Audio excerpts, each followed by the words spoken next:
একটা ছোট রাষ্ট্র যদি যা ইচ্ছা তাই করতে পারে, দাজ্জাল করতে পারবে না?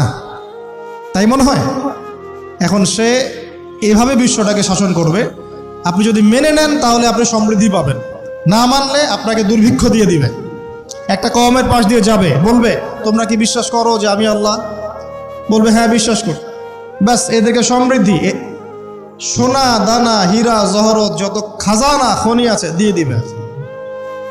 একটা কওমের পাশ দিয়ে যাবে, বিশ্বাস করো আমি আল্লাহ, সে বলবে না আমরা বিশ্বাস করি না, তার ইমানদার, ওদের উপর বৃষ্টি বন্ধ হয়ে যাবে, দুর্ভিক্ষ। এখন দুর্ভিক্ষ, বৃষ্টি বন্ধ হওয়া ইত্যাদির অনেক ব্যাখ্যাও আছে। মূল কথাটা আসেন, সে যদি বিশ্বটাকে শাসন করতে চায় তার অনুসারীর দরকার আছে কি নাই? আছে না নাই?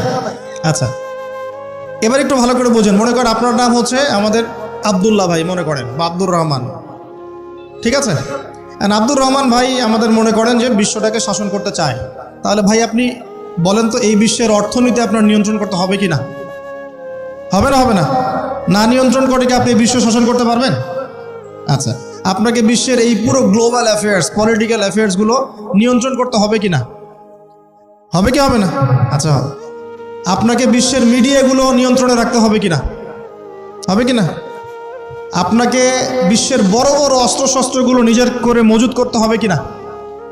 বিশ্বের সবচেয়ে দামি বিষয়গুলো যেমন অয়েল, গোল্ড, সিলভার, পেট্রোডলার, এগুলো আপনার নিয়ন্ত্রণে থাকতে হবে কি না?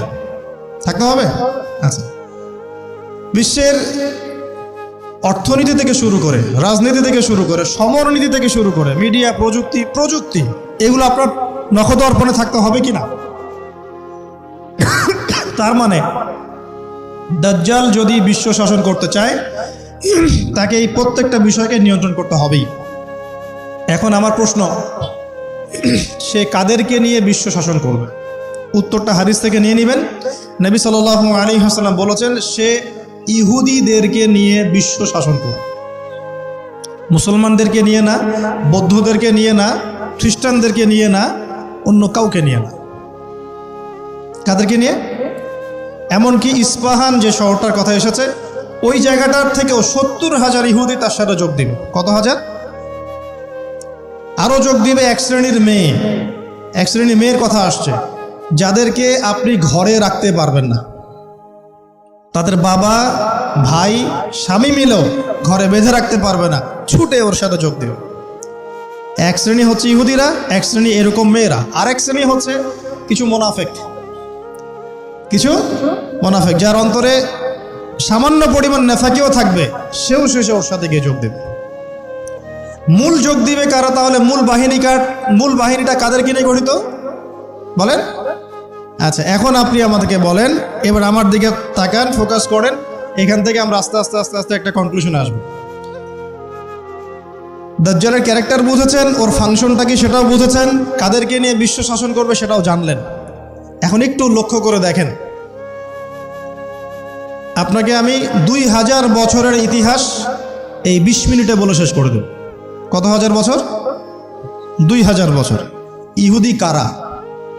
ইহুদি আর বনু ইসরাইল কি এক? উত্তর না। ভালো করে কথাগুলো শোনেন, এগুলো বই পড়তে অনেক সময় লাগবে আপনার, এবং ঘাটাঘাটি করতে অনেক সময় লাগবে, খুব অল্প সময় বুঝে নেন। ইহুদি বনু ইসরাইল এক নয়। বনু ইসরাইল কাদেরকে বলা হয়? ইব্রাহিম আলাইহিস সালামের ছেলে, এক ছেলের নাম ইসমাইল, এক ছেলের নাম ইসহাক, ঠিক আছে? ইসমাইল আলাইহিস সালাম থাকেন মক্কায়, সেখানে তাকে কেন্দ্র করে একটা সভ্যতা। এই বংশে সর্বশেষ নবী মুহাম্মদ সাল্লাল্লাহু আলাইহি ওয়াসাল্লামের জন্ম। তার মানে আমরা বনু ইসমাইল। আমরা কারা? বনু ইসমাইল। আমরা মুহাম্মদ সাল্লাল্লাহু আলাইহি ওয়াসাল্লামের কওম, উম্মাহ। আর এইদিকে আরেক ছেলের নাম হচ্ছে ইসহাক, যিনি থাকেন ওই শামে, ওই প্যালেস্টাইনে, ওই জেরুজালেমে, ওই জায়গায়, ওটা শাম, ঠিক আছে? এবং ওখানে তিনি তার বংশ বিস্তার হচ্ছে। তার ছেলের নাম হলো ইয়াকুব। কি নাম? ইয়াকুব আলাইহিস সালামের আরেক নাম হলো ইসরাইল। ইয়াকুব আলাইহিস সালামের আরেক নাম কি? ইসরাইল। এবং তার সন্তানদেরকে বলা হয় বনু ইসরাইল। তার সন্তান অনেক। এই সন্তানদের মধ্যে একজনের নাম ইউসুফ, ঠিক আছে? তারপরে আসছে পরে ইউনুস। এই বনু ইসরাইলের মধ্যেই দাউদ, মূসা, সুলাইমান, ঈসা ইবনে মারিয়াম, বলা হয় 1,24,000 নবী রাসূলের মধ্যে বেশিরভাগই এখানে এসেছে। তাহলে বনু ইসরাইল বলা হচ্ছে এই কওমটাকে। তা ওদের নাম বনু ইসরাইল থেকে ইহুদি হলো কখন? যখন তারা ঈসা আলাইহিস সালামকে স্বীকার করলো না তখন। ঈসা আলাইহিস সালাম কি তাদের মধ্যে আসেন নাই? সেই ঈসা আলাইহিস সালামকে যখন তারা অস্বীকার করলো তখন তাদের নাম আল্লাহ পাক এই বনু ইসরাইল থেকে পরিবর্তন করে হাদু দিয়েছেন কোরআনে। কুল ইয়া আইয়ুহাল্লাযীনা হাদু ইন যাআমতুম আন্নাকুম আউলিয়াউ লিল্লাহি মিন দুনিন নাস ফাতামান্নাউল মাউত। আছে না কোরআনে? অনেক জায়গায় আছে। আল্লাহ পাক তখন তাদেরকে আর বনু ইসরাইল বলছেন না, বলছেন ইয়াহুদ। কি বলছেন? এই যে নাম আসলো ইহুদি। তো বনু ইসরাইল এবং ইহুদি এক নয়। বনু ইসরাইলরা ভালো ছিল এবং তারা ওই সময়কার মুসলিম ছিল। যখন তারা আল্লাহ পাকের আনুগত্য করেছিল আল্লাহ পাক তাদেরকে সমৃদ্ধি দিয়েছিলেন, ঠিক আমাদের মতোই। আর যখন তারা আল্লাহ পাকের আনুগত্য করে নাই, পথভ্রষ্ট হয়ে যায়, আল্লাহ পাক তাদেরকে শাস্তি দিয়েছে। এক পর্যায়ে তারা যখন নবীদেরকে হত্যা করা শুরু করেছিল, অনেক নবীকে হত্যাও করেছে। যেমন জাকারিয়া আলাইহিস সালামকে তারা হত্যা করেছে, ইয়াহইয়া আলাইহিস সালামকে হত্যা করেছে। সূরা ইয়াসিন পড়ে দেখেন, ওখানে একই দিনে 3 জন নবীকে হত্যা করা হয়েছে। পড়ে দেখেন। তো মূল কথা হচ্ছে নাম চেঞ্জ হলো কখন? যখন তারা সত্য থেকে পথভ্রষ্ট হয়ে গেল, ঈসা আলাইহিস সালামকে তারা অস্বীকার করলো, তখন আর বনু ইসরাইল নয়, ইয়াহুদ। এখন তাদের মধ্যে একজন অন্যতম নবী ছিলেন দাউদ আলাইহিস সালাম। কি নাম বলেন? নাম মুখস্থ করেন। তাদের নাম কি? আচ্ছা, দাউদ আলাইহিস সালাম ছোট, তখন 14-15 বছর বয়স হবে। আল্লাহ পাক মূসা আলাইহিস সালামকে বলেছিলেন, তুমি তোমার সম্প্রদায়কে নিয়ে এই জেরুজালেমে যুদ্ধ করবে। কাকে বলেছেন? মূসা আলাইহিস সালামকে। তুমি মূসা আলাইহিস সালাম তোমার সম্প্রদায়কে নিয়ে এই জেরুজালেমে গিয়ে যুদ্ধ করো।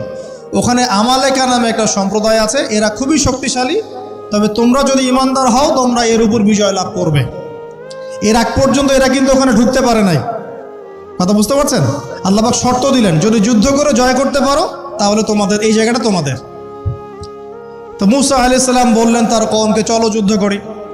তো মূসা আলাইহিস সালামের কওম বলছে, ইযহাব আনতা ওয়া রাব্বুকা ফাকাতিলা ওয়া ইন্না হাহুনা কাঈদুন।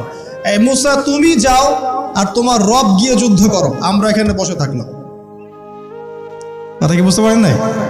মানে এরা কোন কম? ওই যে ফেরাউনকে ডুবে মরতে দেখেও বিশ্বাস করে না, বাছুর পূজা শুরু করে। আল্লাহ পাক একটার পর একটা নিদর্শন দেখান, তাও অস্বীকার করে। তাওরাত নিতে গিয়েছেন মূসা আলাইহিস সালাম, এসে দেখেন তারা বাছুর পূজা শুরু করেছে। মান্না সালোয়া আল্লাহ দিচ্ছেন, তাও অস্বীকার করে। মৃত থেকে জীবিত করেন, তাও অস্বীকার করে। শেষমেশ বলে বসলো যে ইয়া মূসা লান নুমিনা লাকা হাত্তা নারাল্লাহ জাহরা।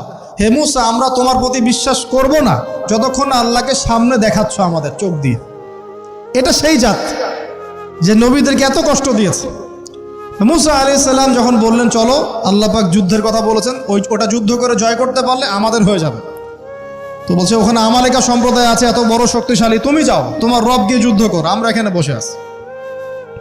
আর আমাদের নবী মুহাম্মদ সাল্লাল্লাহু আলাইহি ওয়াসাল্লাম যখন বদরের মাঠে 313 জনকে নিয়ে পরামর্শ করছেন কি করব, যুদ্ধ করব কি না, তখন আমাদের মুসলিম সেনা বাহিনীর মধ্যে যে সাহাবীরা ছিলেন, সাদ বিন মুয়াজ রাদিয়াল্লাহু আনহু, তিনি বলছিলেন, ইয়া রাসূলুল্লাহ সাল্লাল্লাহু আলাইহি ওয়াসাল্লাম, আপনি আমাদেরকে নিয়ে বদরের মাঠ কেন?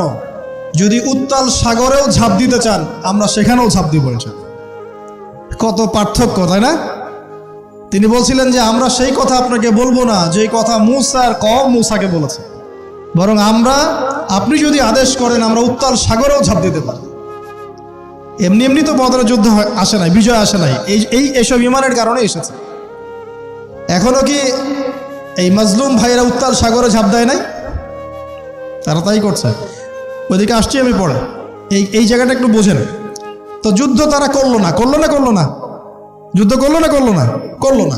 আল্লাহ পাক শাস্তি দিলেন। কি শাস্তি? 40 বছর আল্লাহ পাক ওদেরকে একটা জায়গায় ঘুরপাক খাওয়ানো শুরু করবে। সকালে উঠে একটা পাহাড়কে কেন্দ্র করে ঘুরতো, সন্ধ্যায় এসে আবার সেই জায়গায় থেমে যেত। এটাকে বলা হয় তিহ।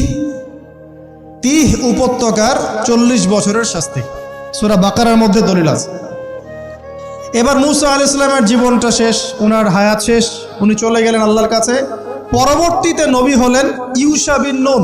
কি নাম? ইউশা বিন নুন। মনে রাখার চেষ্টা করেন, ভুলে যান না আবার। ইউশা বিন নুন একজন নবী। এবার ইউশা বিন নুনের সময় ওই বনু ইসরাঈলী বলছে যে আমরা যুদ্ধ করতে চাই, ওই জায়গা আমরা দখল করতে চাই। কোন জায়গা বলেন তো?